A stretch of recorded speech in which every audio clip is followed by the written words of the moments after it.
کابینہ کا اجلاس تھا۔ ADC نے پوچھا، سر اجلاس میں چائے سرو کی جائے یا کافی؟ چونک کر سر اٹھایا اور سخت لہجے میں فرمایا، یہ لوگ گھروں سے چائے کافی پی کر نہیں آئیں گے؟ ADC گھبرا گیا۔ آپ نے بات جاری رکھی، جس وزیر نے چائے کافی پینی ہو وہ گھر سے پی کر آئے یا پھر واپس گھر جا کر پیے۔ قوم کا پیسہ قوم کے لیے ہے، وزیروں کے لیے نہیں۔ اس حکم کے بعد جب تک وہ برسر اقتدار رہے، کابینہ کے اجلاسوں میں سادے پانی کے سوا کچھ سرو نہ کیا گیا۔ گورنر جنرل ہاؤس کے لیے 38.5 روپے کا سامان خریدا گیا۔ آپ نے حساب منگوا لیا۔ کچھ چیزیں محترمہ فاطمہ جناح نے منگوائی تھیں۔ حکم دیا یہ پیسے ان کے اکاؤنٹ سے کاٹے جائیں۔ 2-3 چیزیں ان کے ذاتی استعمال کے لیے تھیں۔ فرمایا یہ پیسے میرے اکاؤنٹ سے لے لیے جائیں۔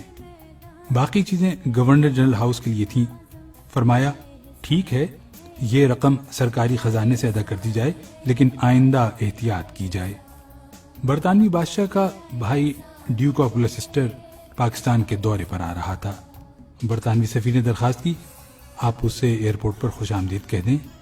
ہنس کر کہا، میں تیار ہوں، لیکن جب میرا بھائی لندن جائے گا تو پھر برٹش کنگ کو بھی اس کے استقبال کے لیے ایئرپورٹ آنا پڑے گا۔ ایک روز ADC نے ایک وزٹنگ کارڈ سامنے رکھا۔ آپ نے کارڈ پھاڑ کر پھینک دیا اور فرمایا، اسے کہو آئندہ مجھے شکل نہ دکھائے۔ یہ شخص آپ کا بھائی تھا اور اس کا قصور صرف اتنا تھا کہ اس نے اپنے کارڈ پر نام کے نیچے brother of Quaid Azam Muhammad Ali Jinnah governor general Pakistan لکھوا دیا تھا۔ زیارت میں سردی پڑ رہی تھی۔ کرنل الہی بخش نے نئے موزے پیش کر دیے۔ دیکھے تو بہت پسند فرمائے۔ ریٹ پوچھا، بتایا 2 روپے۔ گھبرا کر بولے، کرنل یہ تو بہت مہنگے ہیں۔ عرض کیا، سر یہ آپ کے اکاؤنٹ سے خریدے گئے ہیں؟ فرمایا میرا اکاؤنٹ بھی تو قوم کی امانت ہے، ایک غریب ملک کے سربراہ کو اتنا عیاش نہیں ہونا چاہیے۔ موزے لپیٹے اور کرنل الہی بخش کو واپس کرنے کا حکم دے دیا۔ زیارت ہی میں ایک نرس کی خدمت سے متاثر ہوئے اس سے پوچھا، بیٹی میں تمہارے لیے کیا کر سکتا ہوں؟ نرس نے عرض کی، سر میں پنجاب سے ہوں، میرا سارا خاندان پنجاب میں ہے، میں اکیلی کوئٹہ میں نوکری کر رہی ہوں، آپ میری ٹرانسفر پنجاب کرا دیں؟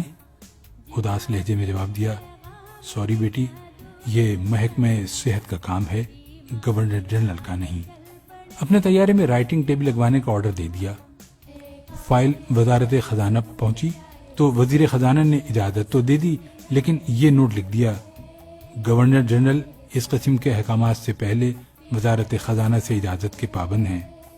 آپ کو معلوم ہوا تو وزارت خزانہ سے تحریری معذرت کی اور اپنا حکم منسوخ کر دیا۔ اور رہا پھاٹک والا قصہ تو کون نہیں جانتا۔ گل حسن نے آپ کی گاڑی گزارنے کے لیے ریلوے کا پھاٹک کھلوا دیا۔ آپ کا چہرہ غصے سے سرخ ہو گیا، پھاٹک بند کرانے کا حکم دیا اور فرمایا، اگر میں ہی قانون کی پابندی نہیں کروں گا تو پھر کون کرے گا؟ یہ آج سے 65 برس پہلے کا پاکستان تھا، وہ پاکستان جس کے سربراہ محمد علی جناح تھے۔ لیکن پھر ہم ترقی کرتے کرتے اس پاکستان میں آ گئے جس میں پھاٹک تو ایک طرف رہے، سربراہ مملکت کے آنے سے 1 گھنٹہ پہلے سڑکوں کے تمام سگنل بند کر دیے جاتے ہیں، دونوں طرف ٹریفک روک دی جاتی ہے، اور جب تک شاہی سواری نہیں گزرتی ٹریفک کھلتی ہے اور نہ ہی اشارے، جس میں سربراہ مملکت وزارت خزانہ کی اجازت کے بغیر جلسوں میں 50-50 کروڑ روپے کا اعلان کر دیتے ہیں۔ وزارت خزانہ کے انکار کے باوجود پورے جہاز خرید لیے جاتے ہیں، جس میں صدروں اور وزیر اعظم کے احکامات پر سینکڑوں لوگ بھرتی کیے گئے، اتنے ہی لوگوں کے تبادلے ہوئے، اتنے ہی لوگ نوکریوں سے نکالے گئے اور اتنے لوگوں کو ضابطے اور قانون توڑ کر ترقی دی گئی، جس میں موزے تو رہے ایک طرف، بچوں کے پوتڑے تک سرکاری خزانے سے خریدے گئے، جس میں آج ایوان صدر کا 50 کروڑ اور وزیر اعظم ہاؤس کا بجٹ 1 ارب 39 کروڑ روپے ہے، جس میں ایوان اقتدار میں عملاً بھائیوں، بھتیجوں، بھانجوں، بہنوں، بہنوئیوں اور خادم کا راج رہا، جس میں وزیر اعظم ہاؤس سے سیکریٹریوں کو فون کیا جاتا ہے اور کہا جاتا ہے کہ میں صاحب کا بہنوئی بول رہا ہوں، جس میں امریکہ کے نائب وزیر کے استقبال کے لیے پوری حکومت ایئرپورٹ پر کھڑی دکھائی دیتی ہے، اور جس میں چائے اور کافی تو رہی دور، کابینہ کے اجلاس میں پورا لنچ، پورا ڈنر سرو کیا جاتا ہے، اور جس میں ایوان صدر اور وزیر اعظم ہاؤس کے کچن ہر سال کروڑوں روپے دھواں بنا دیتے ہیں۔ یہ پاکستان کی وہ ترقی یافتہ شکل ہے جس میں اس وقت 18 کروڑ غریب لوگ رہ رہے ہیں۔ جب Quaid Azam governor general house سے نکلتے تھے تو ان کے ساتھ پولیس کی صرف ایک گاڑی ہوتی تھی۔ اس گاڑی میں صرف ایک انسپکٹر ہوتا تھا اور وہ بھی غیر مسلم تھا۔ اور یہ وہ وقت تھا جب گاندھی قتل ہو چکے تھے اور قائد اعظم کی جان کو سخت خطرہ تھا۔ قائد اعظم اس خطرے کے باوجود سیکیورٹی کے بغیر روز کھلی ہوا میں سیر کرتے تھے، لیکن آج کے پاکستان میں سربراہ مملکت ماڈرن بلٹ پروف گاڑیوں، ماہر سیکیورٹی گارڈز اور انتہائی تربیت یافتہ کمانڈوز کے بغیر 10 کلومیٹر کا فاصلہ طے نہیں کر سکتے۔ ہم اس ملک میں مساوات رائج نہیں کر سکے، ہم اسے ایک خوددار، باوقار اور ایماندار قیادت بھی نہیں دے سکے۔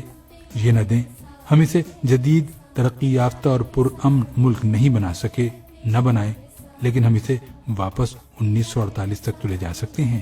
ہم اسے 65 برس پرانا پاکستان تو بنا سکتے ہیں۔ کوئی ہے جو ہم سے یہ ترقی، یہ خوشحالی اور یہ عروج لے لے اور ہمیں ہمارا پسماندہ، غریب اور غیر ترقی یافتہ پاکستان واپس کر دے، جو ہمیں قائد اعظم کا پاکستان واپس کر دے کہ اس ملک کے 18 کروڑ عوام کو 2012 کے بجائے 1948 کا پاکستان چاہیے۔